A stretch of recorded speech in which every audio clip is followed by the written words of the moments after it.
Hi everybody, welcome to the Lindisfarne Festival. It's a great pleasure for me to be here, being a Northumbrian myself, born in Ashington Hospital.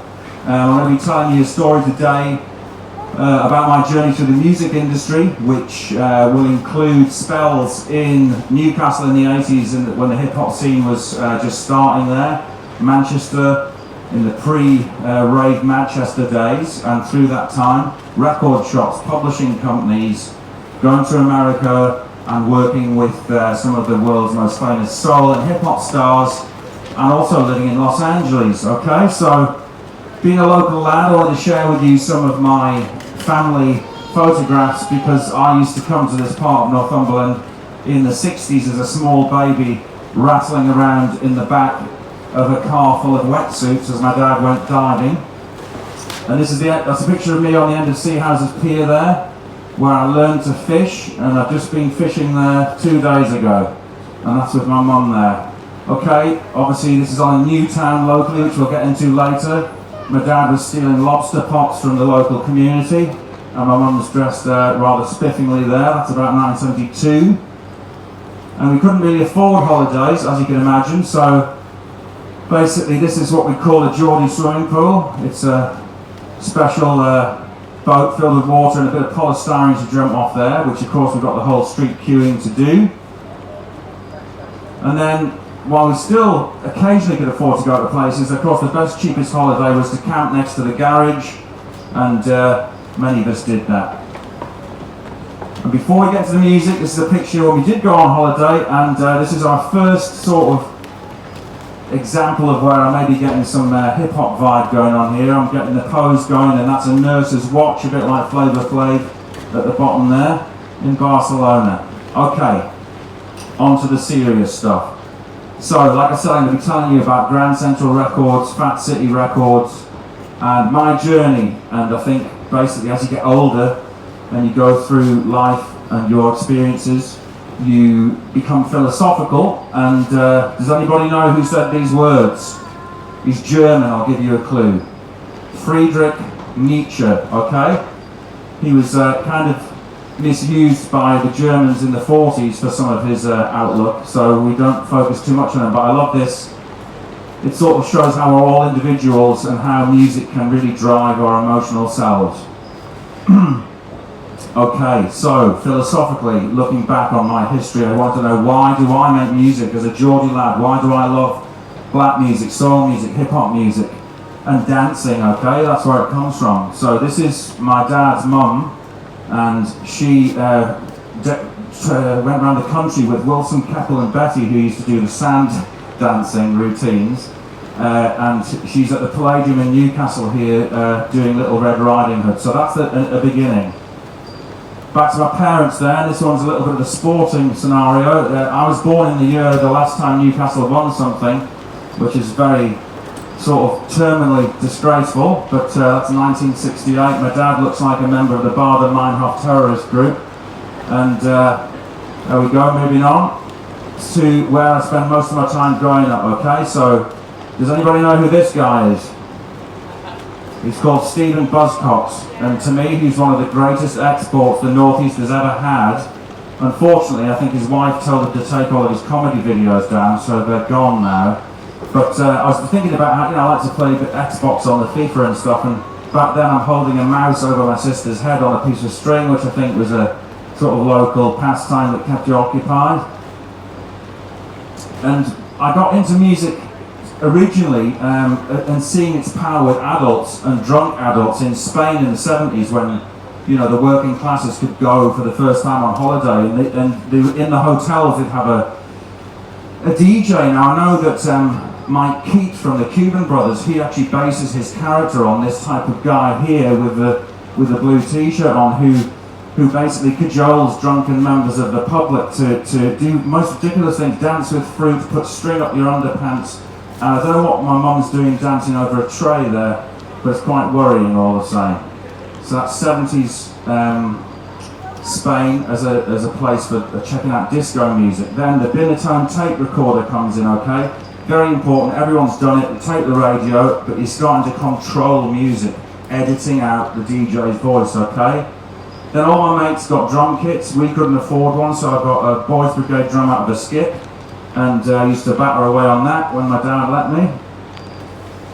And then there was rumours that Spandau Ballet started on a trawler, and I was going to be involved with them, but this is me now starting to get into fishing in the northeast in like 1982 with what we used to call a sweep haircut. And I basically started in that fashion zone before I started to get into cool stuff. So does anybody know who this guy in the top right hand corner is? He's looking very scientific. His first name's Thomas. He produced Prefab Sprout's second album. Okay, it's called Thomas Dolby. He did a track called She Blinded Me With Science. Now this guy is very important to my journey. Not only did I love his music, but he was one of the first guys to have a £25,000 Fairlight sampler. When samplers first came out, they cost 25 grand and they could only sample for a second. Beep. And you pay 25 grand just to do that, and you could pitch it up and down the keys, okay? So Thomas Dolby comes in. At the same time, I'm going to school at a place where the girl I sit next to's dad is the producer on the Tube. So I went to see Mantronic, Salt and Pepper, Trouble Funk, Bobby Womack, and then also Howard Jones and all the 80s stuff. And I saw Bobby Womack there, and that's where that love affair started, because I was blown away by him. So we've got sampling, we've got the Northeast being a centre point for black music at the time as regards television, because Channel 4 was, you know, putting some great stuff on it every Friday night. And then this is the first club I did. I'd not actually used equipment properly, but check this out for total cockiness. Nothing that has gone before can compare with this, right? That's the tagline of the first club night I do, and I've not even used decks before properly. And well, it was right, okay? It was at Manhattan's. You'd walk in, there'd be terrapins as you walked in. I mean, that was a thing in the 80s. You'd be greeted by terrapins. And 7 of my mates turned up, and they got thrown out after 10 minutes for sniffing poppers. So I ended up DJing to nobody till 2 o'clock in the morning. And it was literally the best time I've had in my life, because the music was so loud. I was using Technics for the first time. Big moment, okay? And this is just to put what that era was like. So this would be the mid-80s, 86. Tuxedo Princess, which I threw chairs off at 18-year-old birthday party. And then at the end of my road in Jesmond, Bucks Fizz crashed. And I thought, wow, that's a sign. The music industry wants me to do bad things to bad pop stars. Okay. Now, we're going to go a little bit off kilter here. And just talk about my first record deck, okay? This is a little bit of a worrying story as well. So, I'm getting obsessed with records. I'm working at Sterling Winthrop, testing paracetamols in Fordham, okay? With my first paycheck, I go and buy a record deck, and I'm coming back through town, and I get off at Jesmond, and I walk to my door, and as I go to put my keys in the door, I hear a patter of feet, and I turn round, and I get punched right in between the eyes, my glasses smash open. And then these kids steal the deck and run off, and I have to fight this one guy who's still fighting with me. And this key at the top there's for thin layer chromatography plates, which you put into a solution rather, to tell how much paracetamol is in the stuff. Anyway, that key snapped off in the guy's face, and I ended up in the street fighting with him over this deck. And he ran off, and they dropped the deck, and I managed to get it back. And I thought that was an early example of how committed I was going to be to my life in music. I didn't mean to do it though. Remember, he attacked me. I wasn't doing any naughty business, okay? So, that's over, right? Anyone know who this is? Yeah, it's George Best. So, after I'd done my time in Newcastle for a year working at Sterling Winthrop, I decided I should go to college and get a degree and waste more time doing nothing and playing music on the decks. But on the first weekend I got there, I went into town, and I saw George Best. It was 11 o'clock in the morning in Manchester, and he was looking worse for wear, and he was waiting for the pubs to open. And I thought, crikey, that's mad, you know, this really famous guy, there he is, you know, waiting for people to buy him drinks in town. I thought, well, I'm a Geordie. That's never going to happen to me, no matter what happens to me, because it just wouldn't happen to a Geordie. You got it if you went somewhere else. Of course, that's poor Paul, good luck to him. I used to watch him from the Gallagher, and boy was he good for a smaller amount of time he was there. Okay, so this is getting into the serious music business side of it, okay? I arrived in Manchester in 1987. I don't know if you'll know anybody here, but they're very The most famous of them is this guy in the middle. He's called Chad Jackson. He had a #1 hit with Hear the Drummer Get Wicked, which sampled Public Enemy and other things, James Brown. We've got Ruthless Rap Assassins, which Greg Wilson produced. We've got O&D, who was a UK DJ champion, Sefton Beatbox Terminator, and Hugh Clark, the older guy with the hat on. He built one of the first soul sound systems in Moss Side out of speakers that he found in skips and connected them all together. So this is Manchester music, hip hop and soul royalty of the mid-80s, okay? This is before house music took over the world, all the clubs, you know, this is before hip hop was sort of a regular thing, and these were the underground guys doing it in the clubs out of central Moss Side inner city area, okay? I used to listen to them on the radio every Sunday. So, this place is called Hume, and it was, I know Killingworth for local northeasterners is somewhere that was like a brutal concrete place, but Hume was really incredibly weird and different. It was 2 or 3 huge horseshoe concrete blocks of housing that just became dilapidated, and what happened is that hippies, drug dealers and rappers took over the whole place, which was great when you're a student. And I used to go to this pub to score black squidgy hashish. It's called the Spinners, but I always used to approach on the other side where it says He Spiners, so I thought it was called He Spiners because all the letters were knocked off. And so there was a place in here that was opposite the PSV nightclub, which is where Tony Wilson did put on some of his very first factory bands. And it was called The Kitchen. And that is where techno and house was first played in Manchester in a blues, they used to call it, connected to black music culture, where they'd sell you a can of Red Stripe, charge you £1 in, and they'd play music till dawn. Detroit techno, house, early hip house, all that sort of stuff. And I feel very privileged, you know, to go down and being part of that before it got monetised. And it was a bit similar to like the festival scene you've got here, where you get people travelling around to festivals to be addicted to music, to be part of the moment.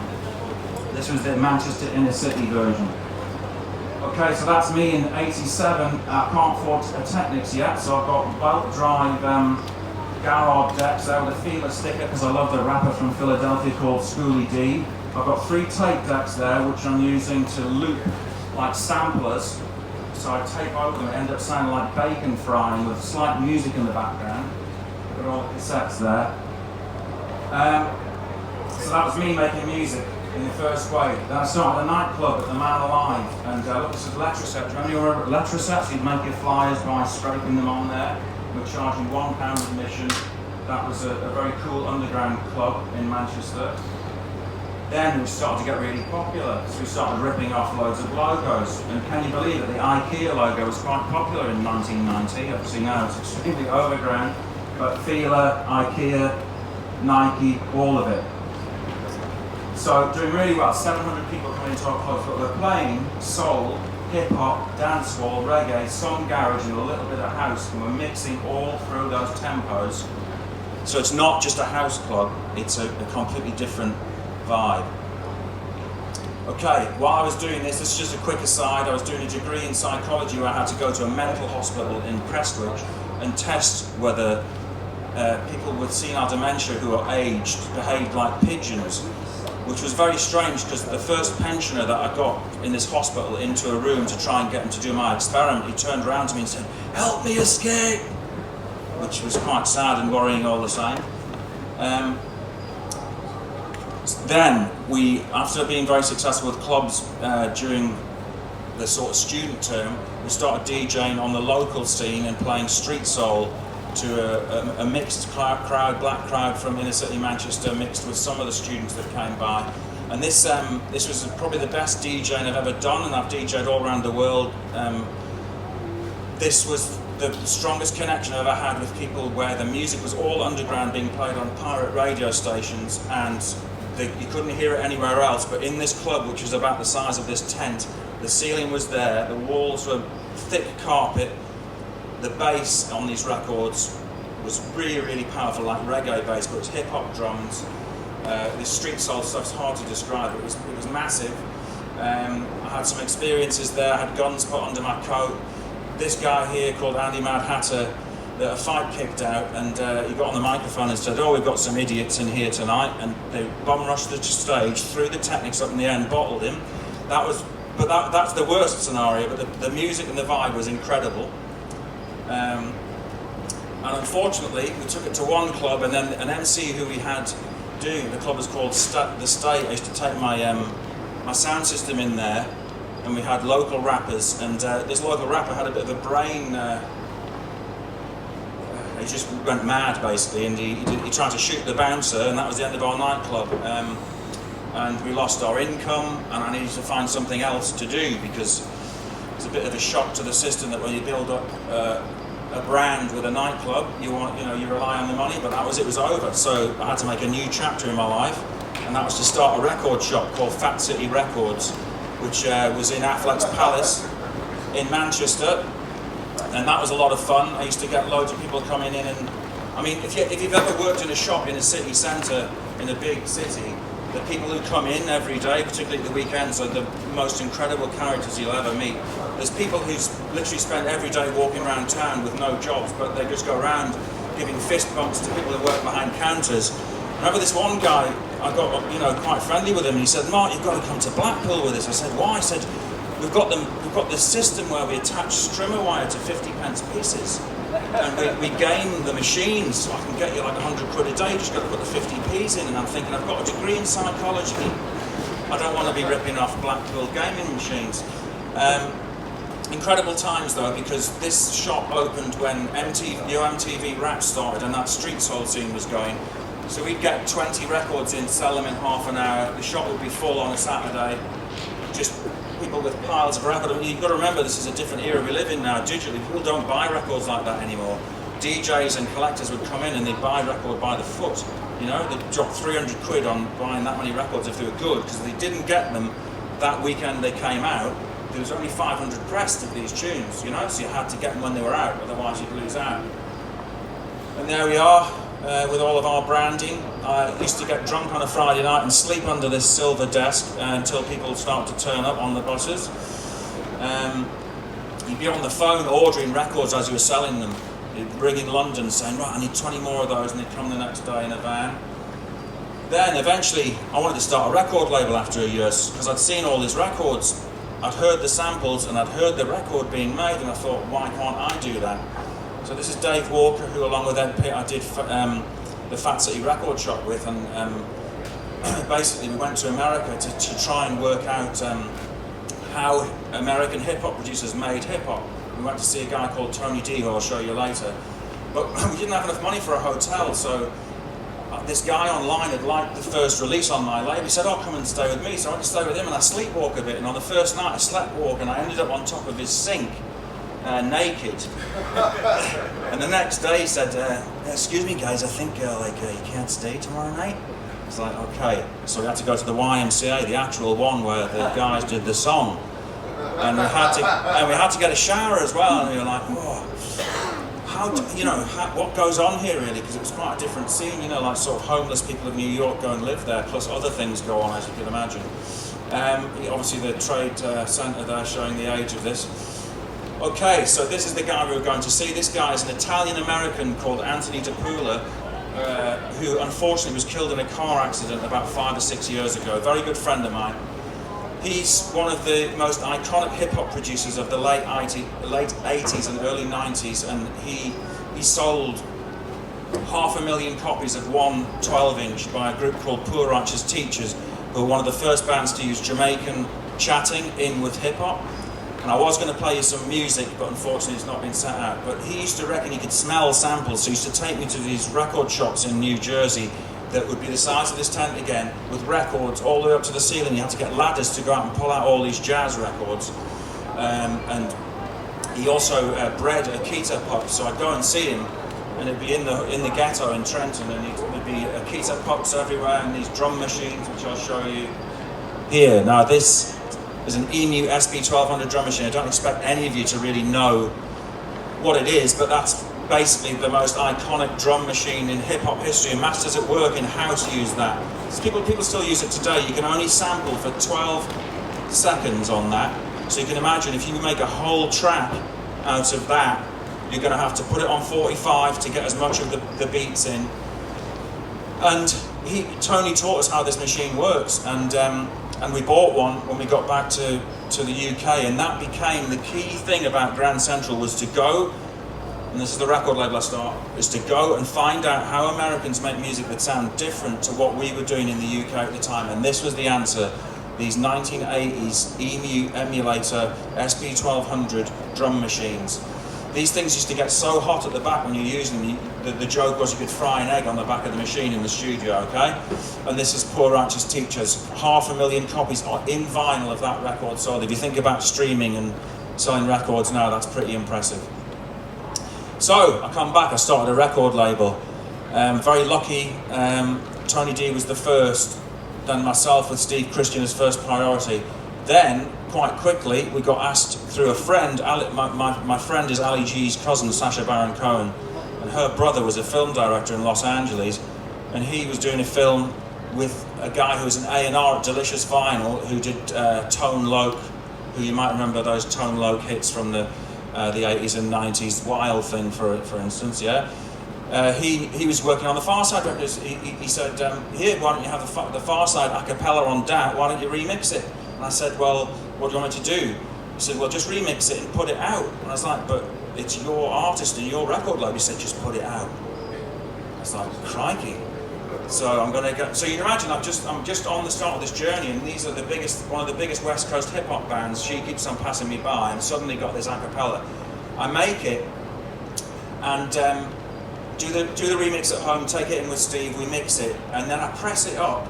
And he said, but whatever you do, make sure it hasn't got a sticker on it saying what it is, and keep it white label. So I didn't listen to that part of it, because it's the Far Side Rain Christian remix. I thought, well, he's not going to see it, it's on the other side of the world. There wasn't the internet then. Anyway, I get a phone call from the guy who signed Dido to Polydor Records, Fergus, yeah. And he said, Mark, you're releasing a record I've licensed from America, and we need to talk. And I managed to wangle the next remix out of him, and he didn't, sort of take me to court or anything. So I thought, hey, this music industry's quite good fun, really. You can stretch the envelope a bit. Okay, so this is a key moment. I'll be mentioning some names that you probably will know. So this is Steve Christian, who's one half of my partnership with Rain Christian. Steve's a brilliant producer, great mixer, full-on classically trained musician, guitar, keys. So for me as a hip-hop DJ, this is my perfect partner. We can finish records together. He can do chords, I can get beats, jazz samples, he can finish them off. So we're working great as a team. We're remixing all sorts of stuff. Nightmares on Max was the next one. M People, Texas, we produced for Texas, we did loads of stuff. We were on a hot run, 3 years. We were charging 25 grand a remix for 3 days work, and we did hundreds of them, yeah? So basically we were living crazy, right? And that music doesn't exist, that money doesn't exist in the music industry anymore. And this guy here is called Andy Votel. He did this design. Andy Votel runs a record label called Finders Keepers, which finds Turkish rare records, any rare records around the world, Ukrainian rare records, and reissues them if they're cool. He's just an amazing guy for digging, as we call it. But he discovered Badly Drawn Boy, and he brought Badly Drawn Boy to my house and said, Mark, you've got to sign this guy. And I was like, I don't really get it, it's not hip-hop enough. And that was a big mistake on my behalf, you could say. But to be honest with you, I love Damon and Badly Drawn Boy, but it wasn't what Grand Central was about. On this label, you've got Rain Christian for the first time with Spellbound. We found Viva, that went to number 41 in the charts. You've got Andy Votel, you've got AIM, you've got Mr. Scruff. These are all early records. This came out in 1996. Votel did a cover of Hand of Doom by Black Sabbath by blowing down the stylus, all crazy stuff. And this alerted, I basically, Charlene Spiteri's husband worked at the Face, and he got me working with Texas, and that basically allowed me to fund Grand Central, because we did quite a few tracks with them that went platinum, so I got 3 or 4 platinum discs from working with them. So we did a full album with Tony D, and this is on the lead up to learning how to make compilation albums. Once again, Andy Votel artwork, beautiful. This is all actual real wood and a real weighing machine. He made it, then photographed it. Now that's a beautiful way of doing art. If you think about everything being digital nowadays, he actually made the item and painted it. And then it led to us doing Northern Sulphuric Soul in 1998, and this was pretty much the high point of my career. It led to me travelling all around the world, It's got all those artists, Jungle Brothers, Texas, Viva, YZ, Jerry the Damager, and Kurt Cazal, who was in JVC4, so very East Coast New York stuff.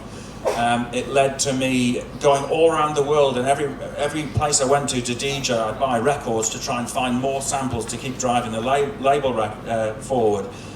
So every stop I went to, I'd be getting boxes of FedEx full of £1 records from back streets and sending them back to Manchester, where I'd go through them looking for the sample to make another hit. Because once you get popular, think about the pressure that's on. Suddenly, like, you've got to stay popular, and I employed more people, and you've got to keep the whole thing going. It becomes like a huge train that you can't get off, and you've got to keep running. I still remember the first slide I showed you was me at the end of Seahouses Pier in 1970, age 2. Here's me fishing in Sydney because the record label heard I liked fishing, so they took me out tuna fishing. And I just wanted to tell a little bit of the funny stories to do with the travelling. I went to Perth, which is the most druggy place I've ever DJ'd at. I got interviewed by at the end of my set.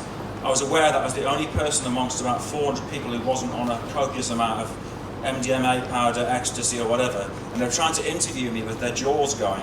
And I was like, I just finished a set. I was a bit tired, but also amped from that. And they go, so, all like this. And anyway, they said, here's a tablet to help you on the long flight. I went up to Queensland to go fishing for barramundi, right? He said, here's something for the flight. And I didn't take it. And then I went golfing before I got picked up by this guy. And I thought, I'll take this drug now. I just, I'm out and nothing can go wrong. So I took this tablet and I went out golfing, and I lost the golf ball just as the drugs were kicking in. And I went into this sort of clump of bushes, and then this about 5-foot bird came out with a yellow beak that long, and it went at me. And I was trying to work out whether it was actually happening or whether it was the drugs, but it was one of the most frightening experiences I've ever had, to be honest with you. And it was the real thing. It was real. That was the worst thing. So I had to get on the golf cart and get the hell out of there really fast while it ran out. I think they must have had a nest in there or something, okay. So like I was talking to you about pressure, and that's something that unless you've been through it, it's very difficult. So you've had every magazine. We've got front covers of the DJ magazine, Jockey Slut. We're in magazines all the time. You're loving it. Obviously, it can affect your ego as well, but you've got to maintain it. So your next album's got to be good. Now, Viva, who sang Spellbound, we couldn't really get her in to do any recording because she was a bit, all over the place as regards organisation. So I thought, I'm going to go West Coast on this one, okay? So I'm over there DJing to promote the last album. I'm on the world's first digital internet radio show called Dublab. And the guy says, hey Mark, so who else would you like to work with apart from the guys on the last album? I said, well, I really love Bobby Womack from a long time ago. When I was a kid, and I'd love to work with him and the Far Side I'm meeting today to talk to them about working. And then at the end of the interview, that post-it note was put under my nose. Can you imagine that? It's like, it's the telephone number for the manager of Bobby Womack and Weird Al Yankovic, right? So I'm thinking, which one do I go for here? I think I'll stick with Womack. So I go back to the promoter's office in LA, and I sit down and I pick up the phone and I ring this manager, which is not too nerve-wracking. He said, oh no, I don't manage Bobby anymore, but Bobby's a good guy. Here's his home number. So he gives me Bobby Womack's home number. And remember, this is 2000, the year 1999. This is 10 years before Damon Albarn worked with Bobby Womack, okay? So this is well ahead of the curve. And I pick it up and it's just like, yeah. I'm like, hi. My name's Mark Ray, and I'm from England, and I love your music, and I love, and I started talking to him about, Rod Stewart ripped off one of his tracks. I started talking about that, and he just loved the fact that I knew that. And he said, yeah, I'll work with you. And so basically, his voice was so gravelly and intense that you had to really concentrate to pick out what he was saying. It was just incredible. And he would go on, like, you'd ring him up, you'd be on there for half an hour, and you wouldn't say anything. Just incredible. So this album was recorded totally differently. That's the Far Side's Los Angeles studio on Sunset Boulevard. You see, in that shot there was the same sort of drum machines. Look, there's an SP1200 that I showed you before. These keyboards are used in the West Coast G-Funk. And then, so this is D&D Studio in Manhattan, and that's D&D Studio in Manhattan. This guy here, for any reggae fans, is Cedric Myton of the Congos, who was produced by Lee Scratch Perry, and is basically one of the greatest reggae albums ever made. And he is singing into the mic that The Sound of the Police was recorded on by KRS-One. Whoop, whoop, was done on that mic in this room. Look at how ghetto it is, all the tags in there. And this is the desk in there, okay? And this, if you think that most people can record music in a laptop now, this is what you used to have to get a studio quality sound. Look, all of these bits of kit will be thousands of pounds each. That guy there's operating a tape deck, and this guy here's punching in the rapper. So these rap guys are rapping, and he's going, right, go. He's running the tape, and if they got it wrong, this guy here has worked with Jay-Z, so he recorded all Jay-Z's vocals on his first few albums. If you didn't do a good take, he'd go again. So he'd talk to these rappers, go again, and the guy would have to wind back the tape to bar 16, and then he'd punch in on that machine with his fingers to get the exact point where they'd correct the take. I know it's a bit sort of nerdy on the studio stuff. Now there's another story as well. There's a track called Ain't No Player by Jay-Z, which I remixed with Steve as Ryan Christian. And we had the a cappella of Jay-Z, and it had Foxy Brown on it, and it was, it was around about that time that hip-hop changed in the 90s, and I wasn't that keen on it at first, because it was a bit sort of slouchy vibe. But anyway, what happens, when you get an a cappella, you have to sit it on your music, and it should, with time code, run exactly in time. So, I started chatting to this guy who recorded the original. I said, we remixed that Jay-Z track, and every 8 bars it would go out of time. And we had to chop up Jay-Z's rap and stick it back together to be in time. And he said, oh no, I know how that happened. He said, when Just Blaze came in with that track, he had his drum machine, and on a drum machine there's a sequencer, which means that it'll tell it to play it for 10 minutes, 3 minutes in time, right? There's a pad on the drum machine, and on that pad will be the sample. What he did is that Jay-Z walked in, Just Blaze walked in, he plugged his drum machine in, and he just hit the pad while Jay-Z rhymed, and then hit it as the sample ran out, then hit it, so basically throughout the whole song he was just playing an 8-bar sample, and if his finger was slightly out of time, Jay-Z would then rhyme over a slightly different time signature. So I worked out, and this is the rumour with Jay-Z that is true, is that he never spends any time in a studio. He basically walks in, does his rhyme without any paper, and walks out and goes on with his life, because he's that good and he does it all in his head. This Just Blaze guy is so lazy, he doesn't even do an arrangement, he just turns up and presses a button. So I'm thinking they've knocked out a hit record in 4 minutes. Isn't that amazing? But this is known as the greatest hip-hop studio ever. Gangstar, DJ Premier, all names for Underground Heads, all done on that desk, okay? Right, so Ryan Christian, Steve leaves Ryan Christian. It's all sort of changed. That album did okay, but it didn't do as well. Bobby Womack, it got released through a German label, K7, that did Kruder and Dorfmeister, who were big at the time. So I go to London because I realise I need to find more musical influence and people to work with, and I work with a guy called Rhys Adams and set up a crew called Yes King, and we go to Jamaica. And I go there with Banksy. This is Banksy, he did loads of the tags. Obviously we couldn't photograph him.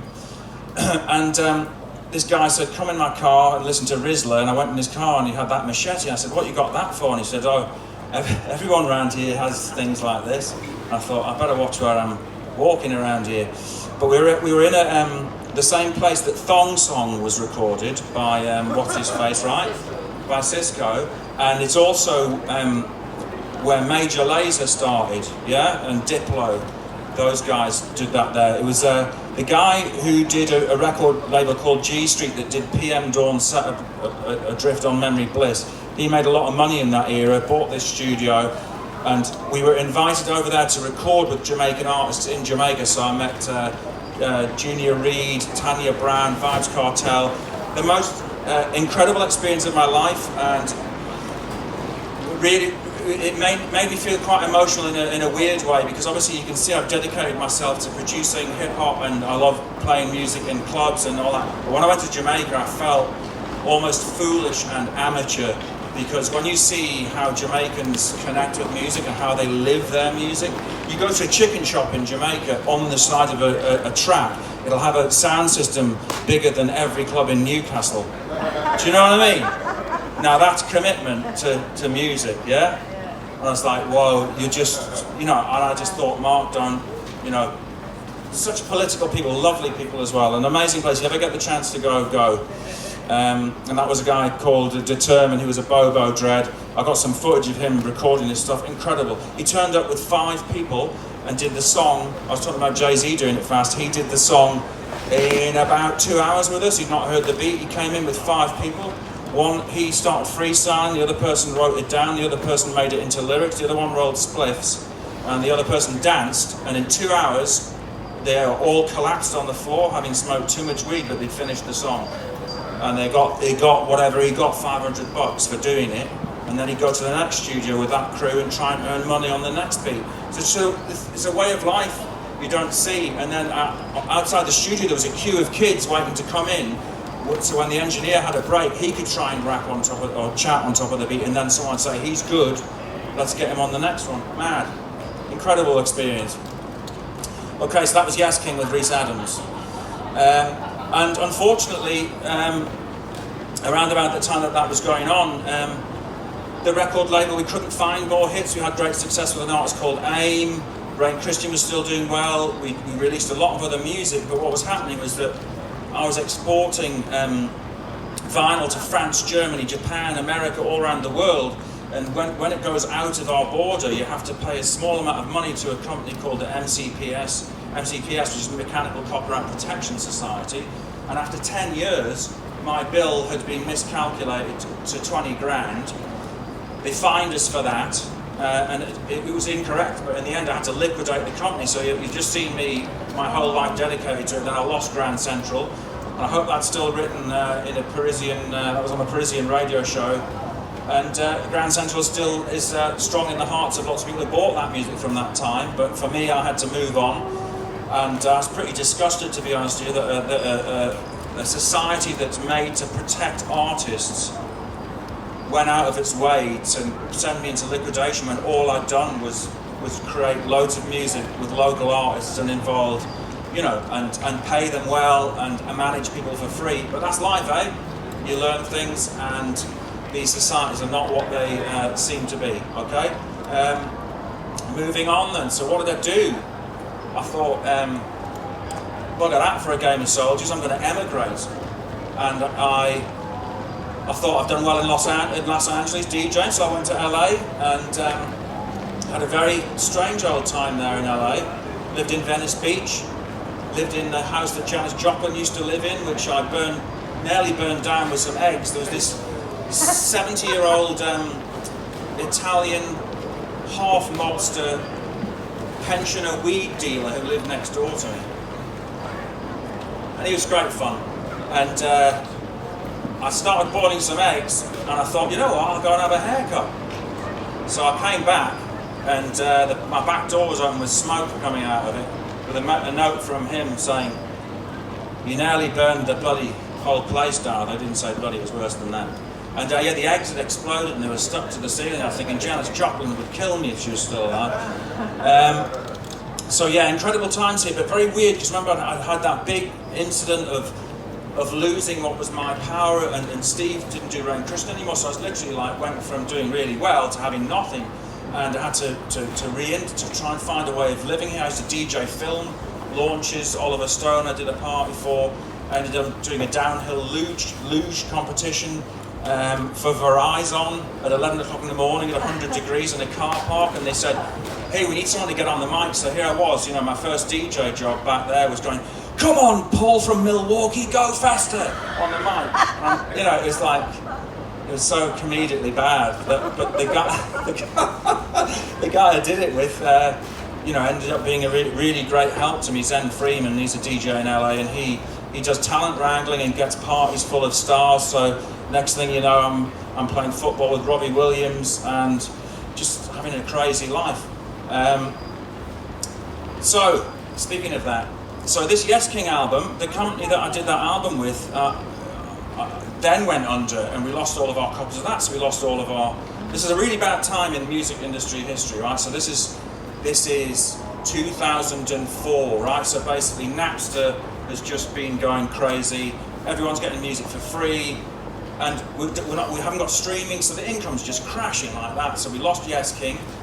Still had a few CDs of it as promos, and I'm in Chateau Marmont DJ now. This is where Citizen Kane's Orson Welles lived during the whole shooting of that film, and it's one of those posh places in LA you go to if you've got lots of money and you're an actor. So I end up DJing in there, which is great. One night I'm DJing away, and I can hear there's a real deep voice next to me like this. I can tell you, go get that stuff right there. I'm going, oh Christ, who the hell's that? And I turn around and Prince in a talking voice sounds like that, or sounded like that, and I was like, my God, it's Prince. So I remember I'd heard a story for a DJ friend in New York. He said, if you ever DJ for Prince, do not put any of his songs on, because he'll get up and walk out, because it means you're drawing attention to him. So I avoided that, but I was so close to him I could actually hear what he was talking about. And his guy was only like that tall, but he had the deepest voice you'll ever hear. So anyway, I was in there. Robbie Williams comes in, I give him a Yes King CD, and then the next day he rings me from his car and he said, I want to be on that album. And I'm like, okay, I'm skint, I've lost my record label, I've lost Rain Christian. Yeah, the only problem is, Robbie, is that it's finished and it got released, and then with a company that went under as well, so I don't think we can do anything about that. He said, well, come and work with me. Anyway, so I did a track with him, did a few tracks with him. It was really weird being in his bedroom and recording and what have you, but he was a good lad and he looked after me, and the track didn't end up coming out because Trevor Horn, who did all those puppets of the 80s that you'll know, Art of Noise and all of that, he took over the album. They dropped my track, but that was a chance for me to get back to being able to earn some money, I thought. But a very funny, I mean, I know my dad's filming this, but it's a bit of a weird one. I'll tell you exactly how it happens, but it doesn't go any further than this tent, all right? So basically, he used to ring me up every day and say, do you want to come and play golf, Mark? And of course I'm thinking, it's going to help me records getting made with you. Yes, I was playing golf every day, you know, hoping that it's going to make the record. And then once I says, do you fancy doing GHB? I said, well, what's that, Robbie? Well, it's like this drug. It's like this drug that like knocks you out, and it's like really cool. I was like, not really. But he said, well, come on, we're going to play poker. So anyway, Yes King are in town, which is Maestro, big Ghanaian British black guy, amazing rapper. Kevin Amarfio is his real name, and Rhys Adams. And we go up there and we're playing poker, and everyone else other than us is taking this drug, and we start winning at poker, like several $100s, because we're not off our chops, right? And then they all collapse, and we're left with all the money. And then Robbie's security guy comes over and says, right, that's it, lads, we're finished now. You know, the money's done. You know, the game didn't finish out, and we were skint, and we were like, oh my God, we just won all that money. Now we're going to have it taken away from us. So quite sad about that. And the next day, we wake up and Robbie's like, listen lads, you know, sorry about last night. Anyway, I'm going to stop smoking weed, because he just got his wife to get this card. And so he gave us like a pillowcase full of weed. And we're like, wow, this is great. Well, you know, whatever, smoke it or sell it or just enjoy it, whatever. It's legal in California, so I'm not talking out of hand here, okay?